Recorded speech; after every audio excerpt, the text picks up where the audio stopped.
Bem-vindos de regresso a mais um Conversas à Quinta. Hoje vamos evocar vários acontecimentos que se passaram no século XX e vamos começar por um que ocorreu precisamente há 100 anos. Há 100 anos, na Alemanha, foi fundado um partido que marcaria de forma absolutamente marcante o século passado, o Partido Nazi. Quando ele apareceu, ninguém imaginaria que teria o impacto que veio a ter.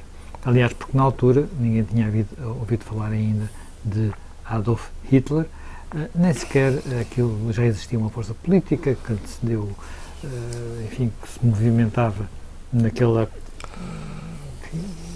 nebulosa de forças políticas que surgiram logo a seguir ao fim da Primeira Guerra Mundial e à qual Hitler se juntaria, mas seria a sua figura que seria determinante na ascensão do Partido Nazi.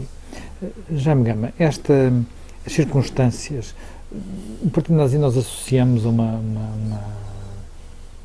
tudo o que aconteceu depois, mas naquele momento preciso, em 1920, acabámos de sair da Primeira Guerra Mundial, acabou de ser assinado o Acordo de Versalhes, a Alemanha está numa fase, não entrou ainda na hiperinflação, mas está numa fase de humilhação,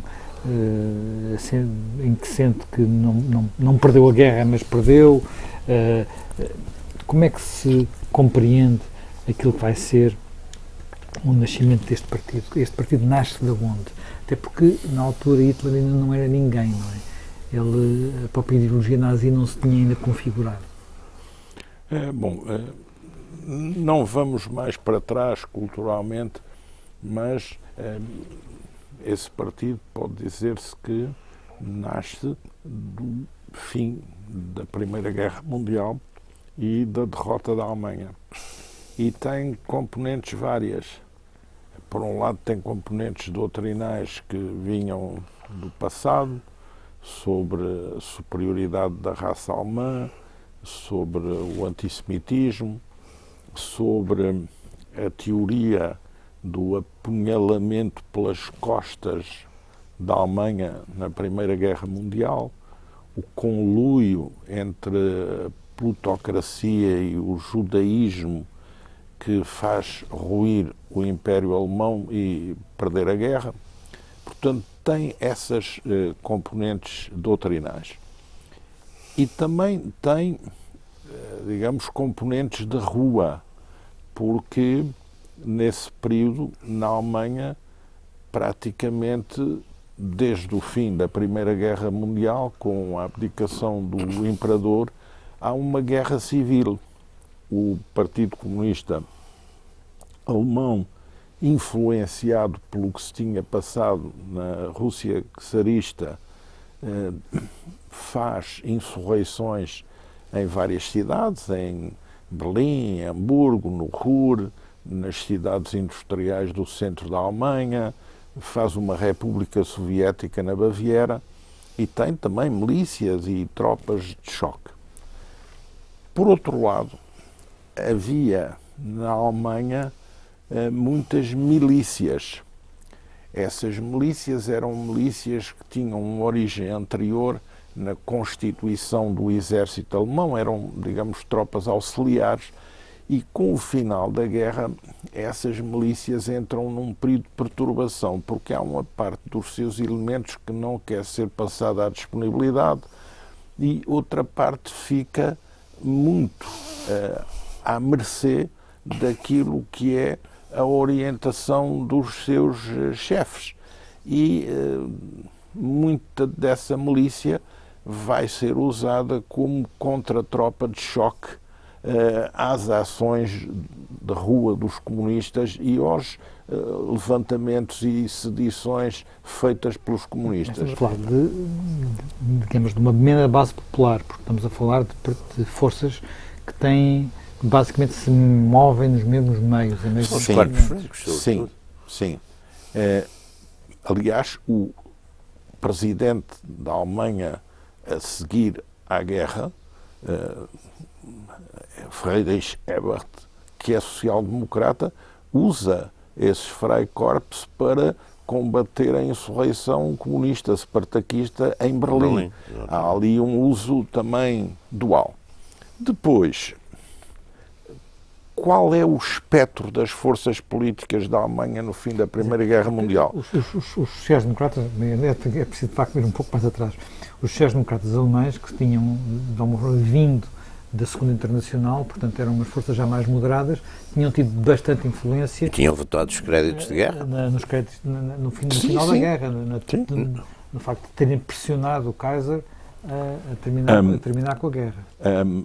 Mas a cisão entre comunistas e sociais-democratas é muito forte desde o início do fim da Segunda Guerra Mundial. Da primeira, perdão. E já antes. Mas aí agudiza-se bastante. Depois, o espectro. Qual é o espectro político alemão? Há, por um lado, o campo do imperador. O imperador Guilherme II é considerado como alguém que arrastou a Alemanha para uma ambição internacional desmedida, rompendo com a tradição de Bismarck, que ele próprio demite em 1890 de chanceler. Depois, portanto, há esse campo imperial que colapsa. Depois há a parte militar. A parte militar tem sempre dois rivais em competição, Ludendorff e Hindenburgo. Um mais moderado, outro menos.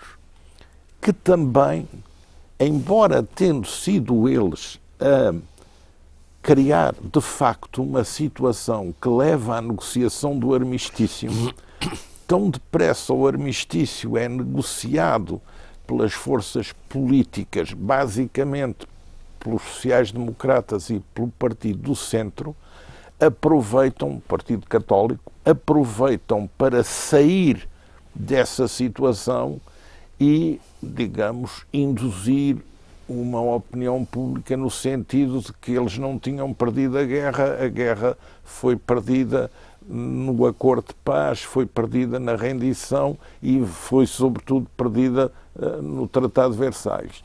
Portanto, há também, a partir dessa área militar, uma mensagem política que influencia algumas forças políticas nascentes. Porque há partidos que se constituem, Partido Pan-Alemão, uma liga para a obtenção de uma paz justa, que são manifestamente inspirados e assoprados pela área militar.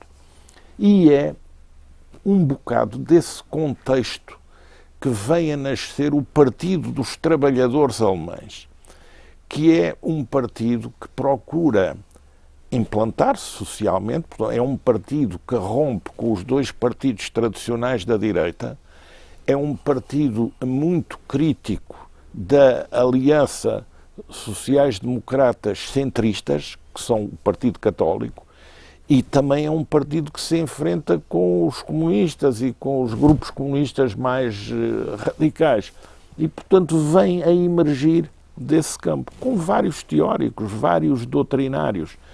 É um partido que incorpora muita componente, já desde então, antijudaica, incorpora muita componente pan-germânica, incorpora muita noção do apunhalamento pelas costas da Alemanha, incorpora muito a noção de uma regeneração alemã contra a ordem imposta pelo Tratado de Versalhes. E esse partido chama-se dos Trabalhadores, há uma certa discussão, porque tem em vista ir buscar eleitorado trabalhador aos sociais-democratas e aos comunistas. É um partido até também que incorpora um certo discurso anticapitalista, ou pelo menos antiplutocrata, contra as grandes fortunas, a banca, o capital financeiro, a conexão entre capital financeiro parasita e o judaísmo, a ligação de tudo isso também com as potências que impuseram pelo Tratado de Versalhes uma limitação à Alemanha. É a esse partido que se constitui em 19, que vem a aderir a Adolf Hitler. Há até uma discussão de saber se ele foi mandado para o partido pelo Serviço Secreto Militar ou se é uma opção dele próprio, porque há indicações sobre posicionamentos políticos de Hitler anterior a essa opção que o colocam até numa simpatia mais com a esquerda radical, designadamente no período da República Soviética da Baviera. Portanto, há essa dúvida. A verdade é que ele ganha um ascendente nesse partido. Esse partido é um partido muito pequeno. No seu auge, 2 anos depois, consegue reunir 2.000 pessoas, mas na sua criação não passa de 80, o Hitler era 100 pai o pessoas. número 7, não é a ficha de partido. Ele entrou mais tarde, mas depois foi reconstituído para 7, mas há também uma controvérsia se isso não é uma retronumeração que lhe era mais conveniente. Agora, na minha opinião, qual é a razão do sucesso de Hitler nesse partido? Primeiro, ele é um combatente, medalhado com uma cruz de guerra na Primeira Guerra, e em segundo lugar é alguém com dotes retóricos de eficácia sobre os auditórios e, portanto, ele facilmente suplanta outros líderes que eram economistas universitários ou intelectuais ou até boêmios, literários, e ele impõe-se dessa forma e vai também, naturalmente, buscar como aliados elementos que vinham das Forças Armadas ou que vinham desses corpos francos. Portanto, uma vaga menos romântica, se quiser, ou literária ou doutrinal, e com um cunho mais organizado. E é ele que leva à transformação desse movimento algo difuso num partido estruturado, incorporando grupos violentos como milícias. Portanto, essa fusão é feita.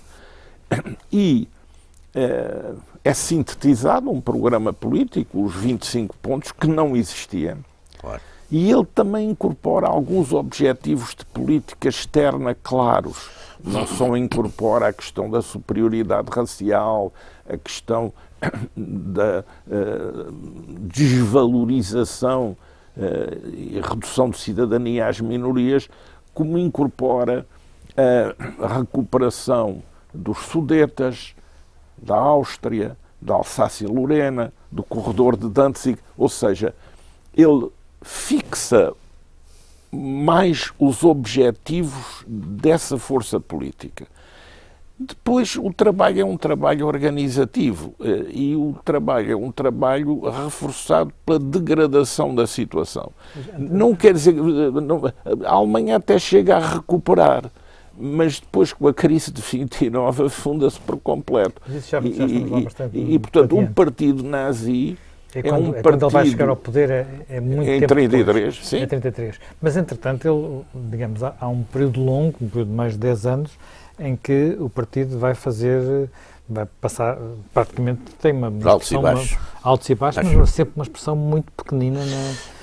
Sim, mas quer dizer, vamos lá ver, o partido junta sobretudo e no programa, isso vê-se, e já tinha aparecido noutros pequenos grupos. É preciso ver que as duas ideias muito fortes, aliás, aquele historiador israelita, o Zev Sternel, que foi que tem feito uns estudos muito interessantes sobre as origens do fascismo e até as origens francesas do fascismo, analisou isso muito, e isso, sobretudo, curiosamente, apareceu nos finais do século XIX em França, que é a ideia de juntar aquilo que é considerado as duas grandes forças ideológicas, as duas grandes novidades ideológicas do século XX, do século XIX, que é o nacionalismo e o socialismo.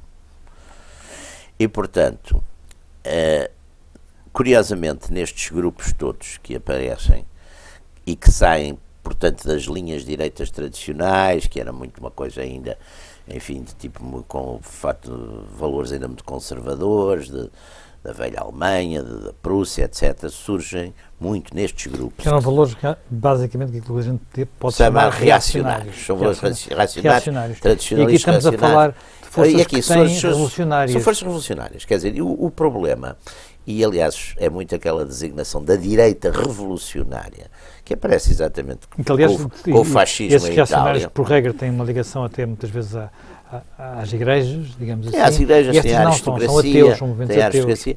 Sim, uma mistura. Também há alguns doutrinadores católicos, há uma mistura. Agora, nestes movimentos, o que há depois, e que vem muito do fascismo italiano, que se fundou, aliás, em 19, não é?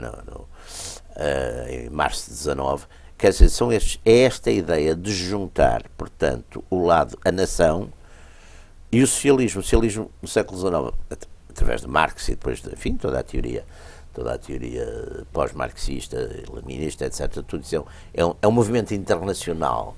E aqui a ideia de praticamente de todos estes movimentos é juntar o nacional e o social, ou seja, indo buscar exatamente categorias que depois surgem, por exemplo, é o Zombart, que aliás mais tarde adere também ao Partido Nacional Socialista.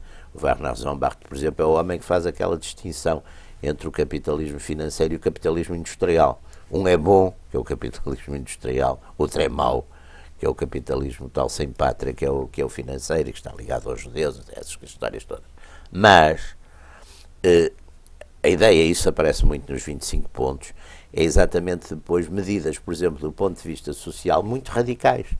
Medidas de reforma agrária, medidas de expropriação das grandes fortunas, medidas de explicação, por exemplo, dos ganhos de guerra, etc. Portanto, isso também é aquela ideia de procurar atingir, digamos, nos setores proletários e trazê-los para o movimento nacional, que é de facto aquilo que depois vai ser crescido. Depois, há uma coisa muito interessante, até 23, até ao golpe do Butch Berhal, o partido oscila muito, exatamente, até porque aquela época mais dura de Weimar, onde, como já aqui falamos, há os combates dos corpos francos com os espartaquistas, portanto, esse período, que é uma espécie de guerra civil de baixa intensidade, mas é uma guerra civil localizada muitas vezes.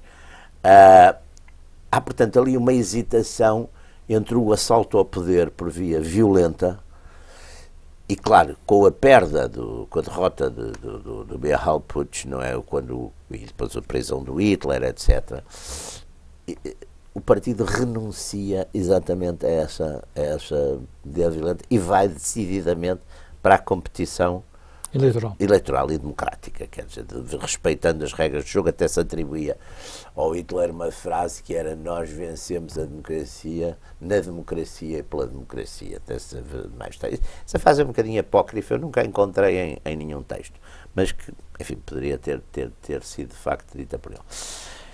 E depois há ali de facto uma entrada. Curiosamente, o partido, ao contrário de que muito se escreveu depois, por exemplo, os grandes interesses económicos não financiam, praticamente não dão um tostão ao Hitler até 32, até ele estar muito próximo já de poder, com uma exceção, que é o Thyssen. Mas o Thyssen dá do bolso dele, nem sequer é das empresas, porque o Thyssen foi apanhado, foi preso pelos espartaquistas em 19, esteve para ser fuzilado. Portanto, normalmente as pessoas, enfim, dessas classes e categorias, quando passam por essas coisas, ou ficam completamente apavorados para o resto da vida e, portanto, pagam aos tipos que lhes podem fazer mal, ou ficam furibundos e pagam aos tipos que combatem os que lhes podem fazer mal. Mas, tirando isso, não é? O partido, aliás, tem formas muito... E depois são formas, de facto, técnicas de agite-prop muito modernas, quer dizer, por exemplo, o Goebbels, quando vai instalar o partido em Berlim, instala-o no meio de onde estão os comunistas, quer dizer, que é para provocar combate todos os dias. Portanto, são teorias, de facto, que já tinham aparecido um bocadinho na ascensão do fascismo ao poder, mas são teorias novas. Portanto, por exemplo, essa ligação do social e do socialismo mesmo, não é? Porque o socialismo é evidente que depois, curiosamente, a Alemanha Nacional Socialista não foi muito socialista, ou melhor, foi social, mas não foi socialista, porque os grandes grupos capitalistas continuaram. Praticamente não se mexe nisso. Mas tem, por exemplo, de facto, uma criação, que é o que lhe dá grande popularidade também, é uma série de criação de coisas na ação social, nas férias dos trabalhadores e tudo isso é que dá, de facto, depois uma grande popularidade ao partido. O lado antissemita, que estava presente, aliás, na tradição alemã, aliás, há um texto do nosso Essa de Queiroz, muito interessante sobre isso. O texto dele exatamente descrevendo os sentimentos antissemitas na Alemanha, portanto, bismarckiana, portanto, ainda um bocado antes. Portanto, isso de facto permanece e depois é muito reforçado no Mein Kampf, não é? Agora, o que há ali, sobretudo, é essa novidade ideológica de juntar duas coisas que tradicionalmente o nacionalismo era uma coisa mais vista do lado, enfim, da direita conservadora, etc. O socialismo era uma coisa radical, estava ainda ligada, portanto, à extrema-esquerda, à Comuna de Paris, a tudo isso. Portanto, é essa ideia de fazer essa aproximação, e que não era uma coisa puramente de propaganda, era uma coisa que, de facto, vê-se que há ali uma ala forte no partido que sente isso. Que o Hitler depois, aliás, na chamada Noite das Facas Longas, elimina alguns desses elementos mais radicais socialmente, digamos, ou economicamente. Mas há isso, que é de facto uma novidade ideológica muito forte, e depois há toda uma novidade em termos de propaganda. Depois também há outras coisas que, curiosamente, não vinham. Por exemplo, a questão da eugenia, a questão do aperfeiçoamento da raça. Isto tinha sido teorizado por ingleses muito respeitáveis no século XIX. Por exemplo, o Galton, que é o fundador da eugenia, pelos o próprio Darwin, o social darwinismo, todas essas teorias também eram muito populares nos Estados Unidos, por exemplo. Eram populares também nos países nórdicos. Nos países nórdicos, na Grã-Bretanha. Quer dizer, há muita coisa. Por exemplo, a gente agora está com estes problemas todos das eutanásias e dos aperfeiçoamentos. É curioso, porque essas ideias, quer dizer, sobretudo até à Segunda Guerra na Alemanha, e depois essas ideias também perderam muita força, porque exatamente foram adotadas pela Alemanha Nacional Socialista como políticas de Estado, com consequências, enfim, apocalípticas que se conhecem, mas essas ideias, portanto, o Hitler, por exemplo, estava muito atento, seguia com muita atenção os coisas americanos. Não?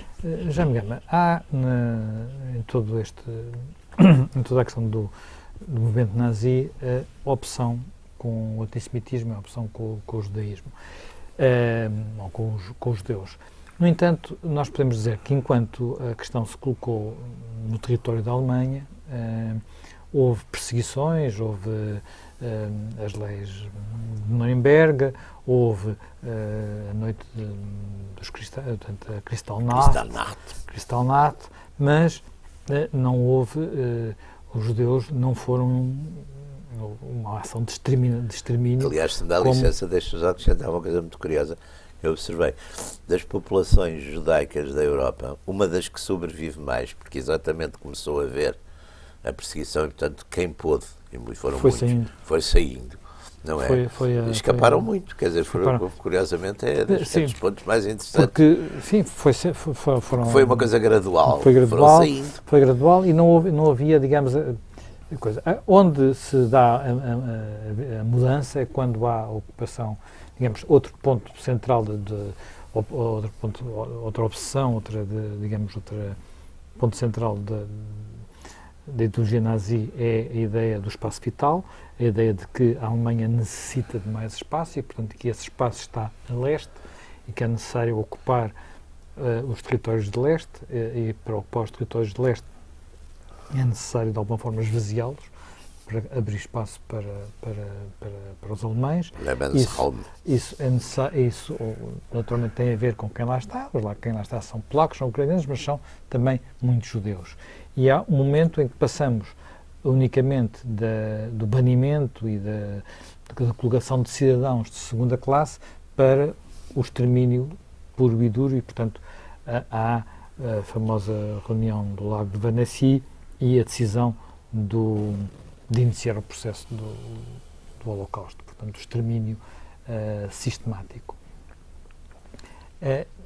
Isso é um passo, digamos, isso estava pensado desde o início, é algo que até que ponto é que isso porque isso não foi uma coisa, não encontramos isso, por assim dizer, explícito no Mein Kampf, é algo que acontece durante o processo. Até se pode dizer que os alemães com Hitler são aqueles que levam à prática o que foi teorizado por muitos outros, porque Gobineau, Chamberlain, Madison, Grant tinham teorizado tudo isso. A superioridade das raças, sim, sim. o antijudaísmo, A eugenia, a eugenia, Darwin. O que os alemães fazem é, com Hitler, combinar isso com o pan-germanismo, ou seja, há a ideia de que é necessário expurgar a sociedade alemã de tudo o que não seja ariano, de tudo o que não seja raça superior. E saudável, porque o extermínio, por exemplo, sim, daí das a crianças, conjugação de esterilização com eutanásia. Claro. Isto é, impedir a reprodução dos que são fracos físico ou psicologicamente e matar os que são fracos. Mas que inicialmente até é camuflada, porque faz-se um inventário, por exemplo, através de, como se fossem perguntas estatísticas, por exemplo, de crianças que tenham deficiências mentais, sim. E que em princípio são encaminhadas para uns estabelecimentos que serão especiais, e depois aí vão morrendo. No princípio é uma coisa que é clandestina, não é assumida. Não é? Eu acho que essa doutrina é uma doutrina que, por um lado, tem a ver com essa convicção científica transformada em ideologia política, mas, por outro lado, tem a ver também com a importância que a definição de um inimigo tem para a fundamentação de um movimento que quer usar a radicalidade do combate político para o desencadeamento de ações que levem a uma solução final do problema.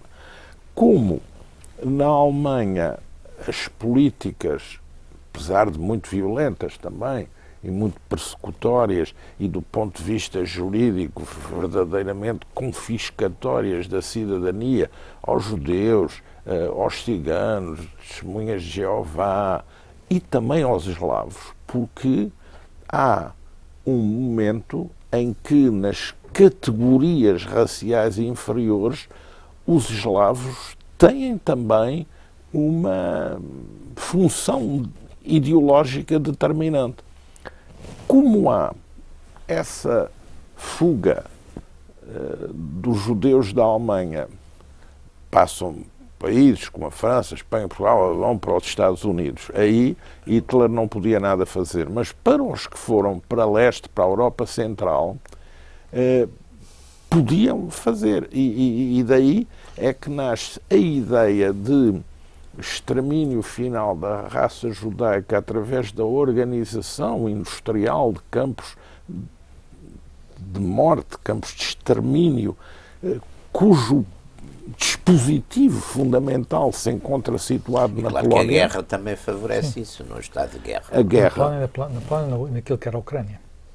E naquilo que era a Ucrânia.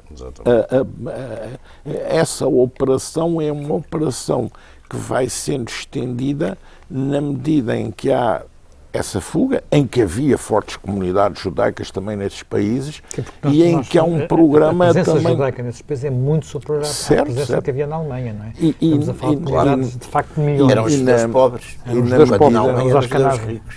E eram os judeus pobres. E na medida em que há também a ocupação territorial no enfrentamento com a União Soviética.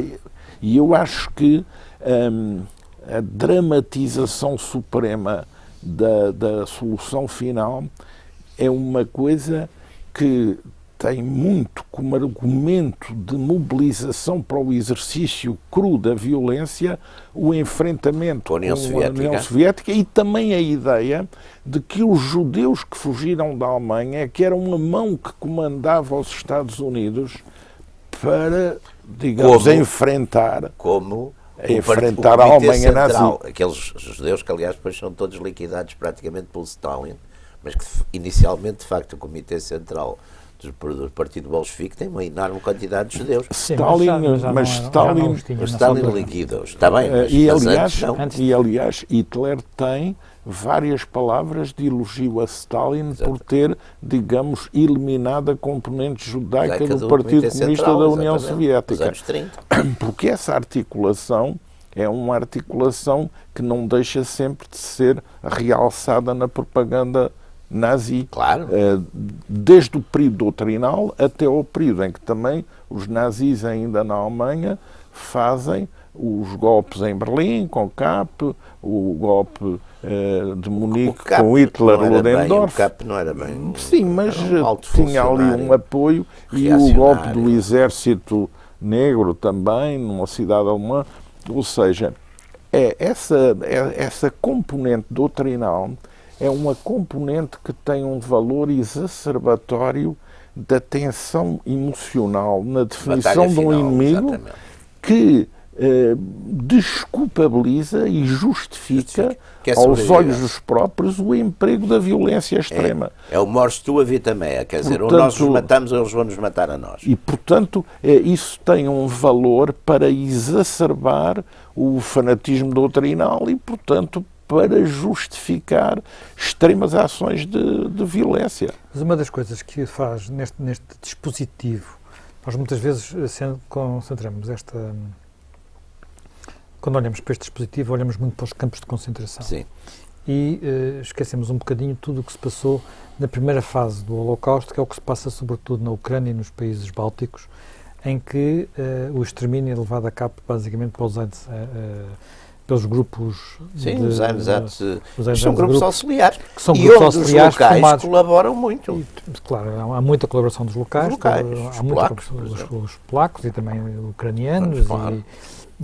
Mas porque também havia antissemitismo aí, tinha havido pogromos na Europa do Leste. São unidades especiais das SS. Havia unidades especiais das SS, mas havia muitas unidades que eram feitas por gente até mais velha, da polícia.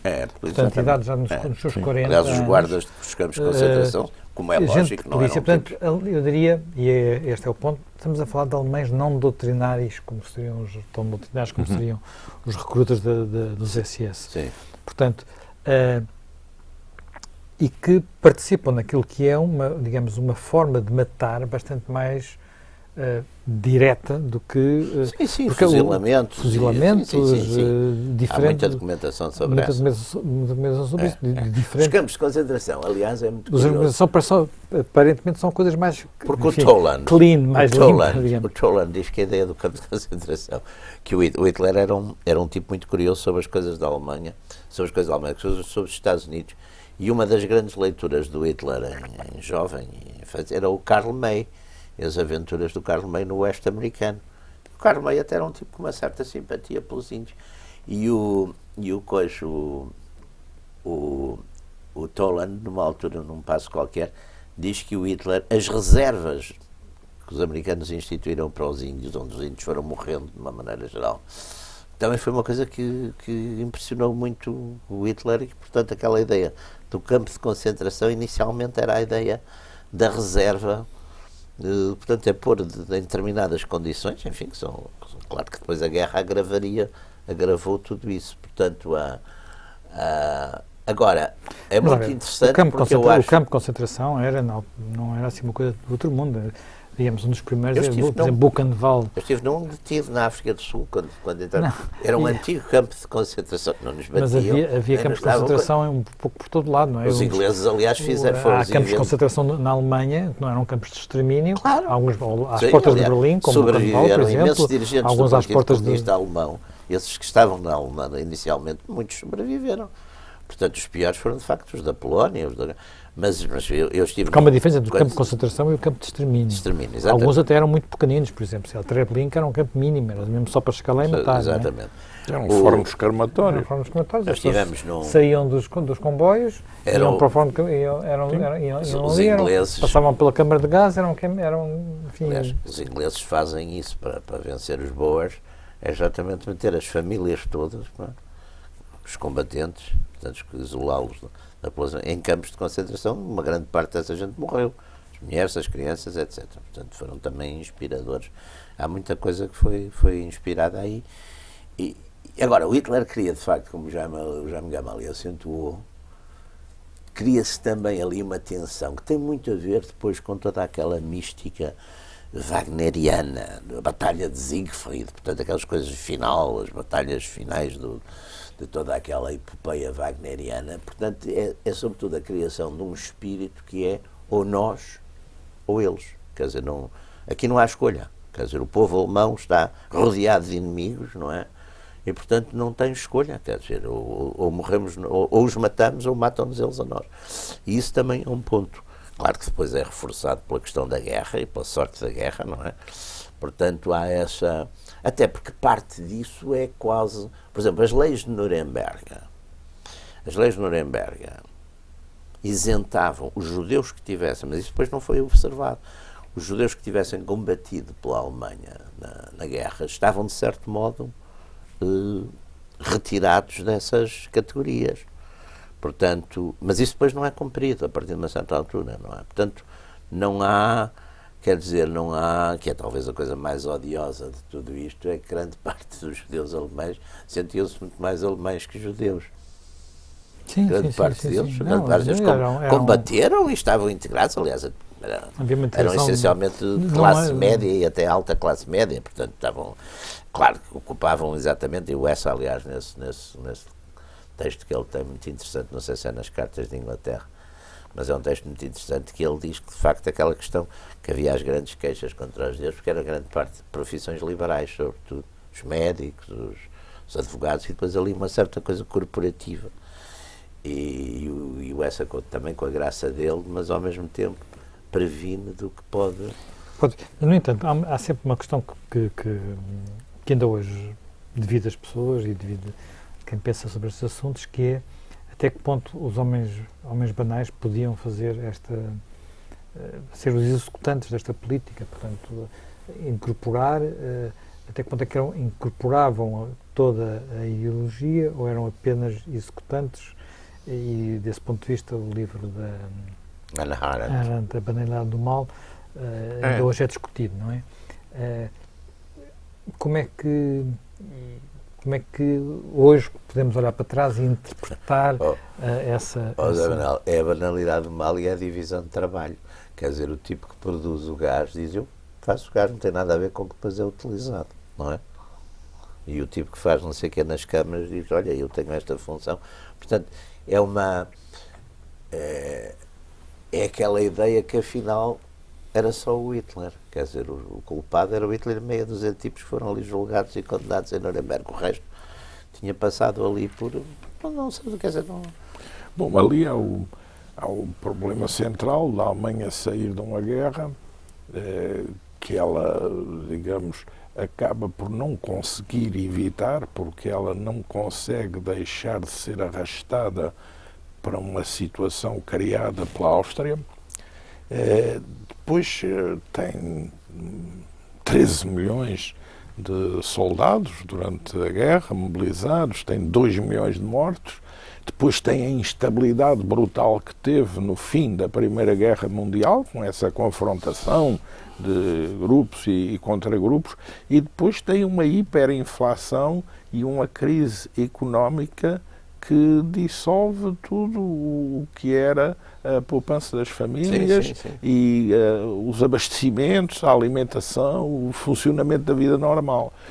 E tudo isso vai levando a que um partido que começa por ser muito pequeno, conjuga a doutrina com aparato de força, vá tomando posições por via eleitoral, até se transformar no maior partido alemão por via eleitoral.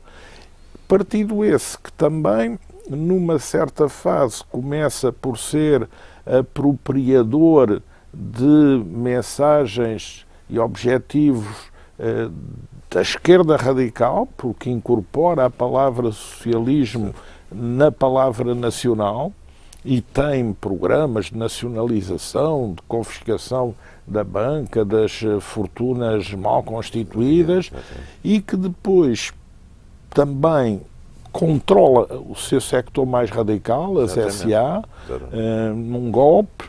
Com isso, obtém uma proteção maior de uma força mais disciplinada, que são as SS, em detrimento das SA, e pactua com as Forças Armadas para as acalmar, porque o exército imperial, Juncker nunca viu bem milícias armadas, tinha outra hierarquia, outra ordem de comando, e também vai desgraduando o seu programa económico radical por forma a obter apoio desses grupos económicos que, entre também a perspectiva da Revolução Bolchevique e uma ordem que não colidisse com os seus interesses económicos, se desloca dos partidos da direita tradicional para o partido nazi.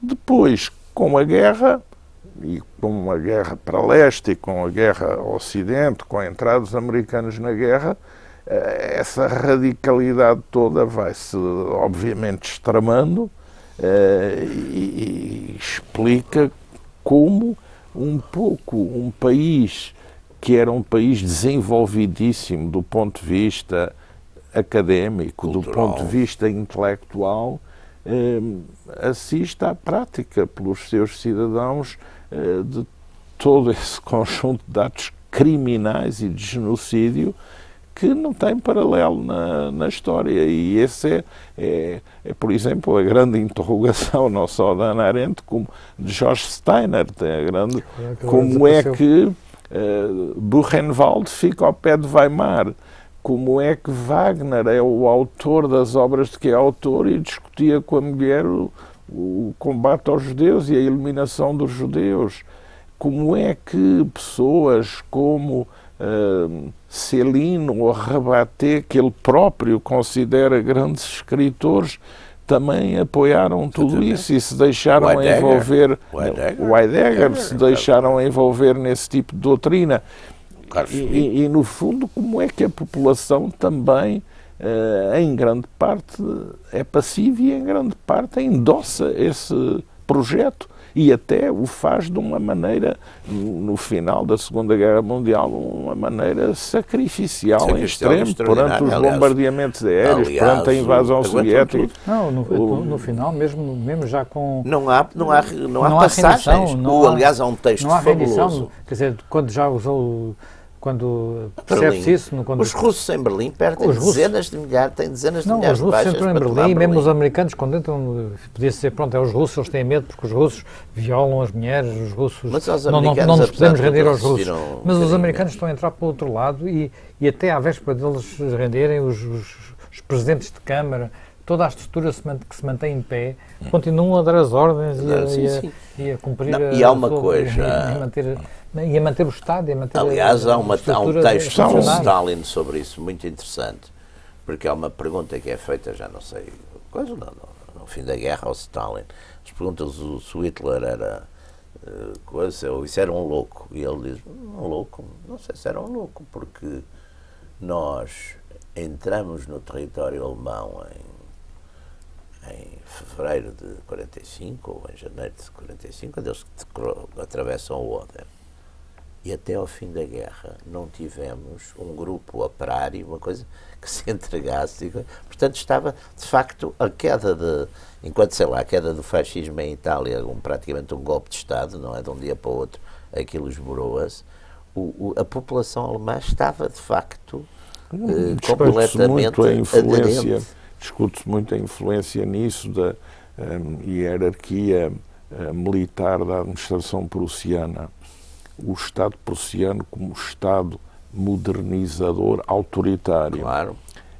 Depois também a componente luterana, mas a resistência... textos de Lutero antijudaicos e a ideia luterana de que se deve aceitar a autoridade política sem questionamento. Aliás, eles fazem muito. Isso também influente, não é? À fundação do partido, há muitos autores, enfim, ligados ao partido, prosélitos do partido, que ligam muito, até porque mais ou menos é o centenário, 1920, 1520, que é as teses do Lutero, não é? Ligam muito exatamente a Revolução Luterana e a Revolução Nacional Socialista. Bom, e depois saber-se um texto sublime filosófico como os discursos de Fichte à nação alemã exatamente. Não são a versão erudita do Mein Kampf.